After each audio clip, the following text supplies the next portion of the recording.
Est-ce que Gare du Nord, c'est chaud? Oui.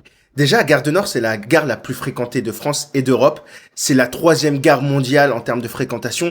C'est 700 000 voyageurs par jour, donc forcément, ça attire du monde. On va écouter le témoignage de cette jeune femme qui est en pleurs. Vraiment, venez jamais à Paris tout seul. Je suis à la gare toute seule à la gare du Nord. Et genre vraiment c'est horrible, je me fais accoster toutes les 5 minutes. Il y a même une meuf qui vient de me voir, elle me dit décale ton sac s'il te plaît. Et je lui dis mais pourquoi je suis censée décaler mon sac? Et elle me dit mais il y a de la pisse. Je reconnais ce profil. Ce profil, c'est le profil d'une jeune femme qui vient sûrement de province, d'une ville moyenne, d'une ville pas grande. Elle arrive dans une grande ville, elle arrive à Paris, elle voit c'est la gare. Gare du Nord, c'est, comme on dit, la troisième plus grande gare du monde. La gare la plus fréquentée du monde. C'est beaucoup de gens qui passent. Il y a beaucoup de psychopathes, de beaucoup de gens mal intentionnés qui y voient un intérêt de se rendre à cette gare et de commettre des incivilités. Donc forcément, qui va à Gare du Nord doit être préparé à rentrer dans cette zone. Oui, forcément, oui. Et force à cette jeune femme. Hein. Et il y a un SDF qui a pissé sur mon sac. Un SDF a pissé sur son sac. Ça se voit, elle est gentille à sa tête. Ça se voit, regarde, elle a une tête de gentille. Ça se voit, elle est pas préparée. Elle est pas préparée pour cet univers. Alors, je sais pas, je suis toute seule et tout, genre. On m'insulte de clocharde aussi. On me demande de l'argent toutes les 2 minutes. Ah, mais ça, c'est sûr, hein. Je suis région parisienne, 93. Chaque feu rouge, on te demande des sous. Hein. Ah, je te le dis clair et net. Hein. Non, vraiment, je suis au bout de ma vie. Ça me saoule.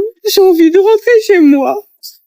J'espère que l'événement de pleurs, il va valoir le coup. Parce que là, c'est vraiment horrible pour l'instant. J'ai pas du tout envie d'être ici. Il y a au moins quelqu'un de gentil qui m'a proposé des mouchoirs. Mais bon, j'aimerais bien ne pas avoir besoin de mouchoirs, quoi. En tout cas, ce qui est sûr, c'est que je viendrai plus jamais toute seule à Paris. Voilà, elle est traumatisée de Paris, elle viendra plus à Paris jamais.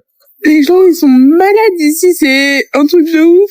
En plus, t'as tous les mecs qui te regardent là avec leur sourire pervers de merde. Ça me casse les couilles, j'ai l'impression d'être un morceau de viande ici. Je veux trop rentrer chez moi. Vraiment. Alors, moi, je comprends cette situation, je comprends cette jeune femme en pleurs. Après, oui, en fait, c'est les grandes villes. En général, en fait, les grandes villes, statistiquement, ça attire les psychopathes. Je vais donner quelques conseils aux gens qui ont envie d'aller dans une grande ville. Comment se comporter dans une grande ville. Déjà, périmètre de sécurité. Pour ma part, je me mets toujours à l'écart. Je me mets toujours à l'écart, là où il y a le moins de monde possible, que ce soit dans un train, que ce soit dans un métro, que ce soit dans un endroit, je me mets là. Comme ça, je sais qui veut ma peau. Celui ou celle qui rentre dans mon périmètre de sécurité, je sais qu'il est là pour quelque chose, tu vois. Se mettre dans un périmètre de sécurité, ne pas laisser les gens s'approcher trop près. Toujours essayer laisse jamais les gens s'approcher trop près de toi. Genre, quand tu vois que quelqu'un se rapproche, ne le laisse pas. Les écouteurs. Mets jamais tes écouteurs ou ton casque trop fort. Il faut toujours que tu sois au courant de l'environnement. Toujours que tu saches ce qui se passe autour de toi. Et 4, ne réponds pas aux gens. Ne réponds pas aux gens, surtout la nuit. Ne réponds pas. Ne réponds pas et laisse un périmètre. Essaye mets-toi à l'écart et réponds pas. Comme ça, tu leur permets pas de petit à petit se rentrer dans leur périmètre ou de petit à petit établir un contact. Et tu prends direct tes précautions. Bref, dites-moi si j'ai oublié des trucs en commentaire.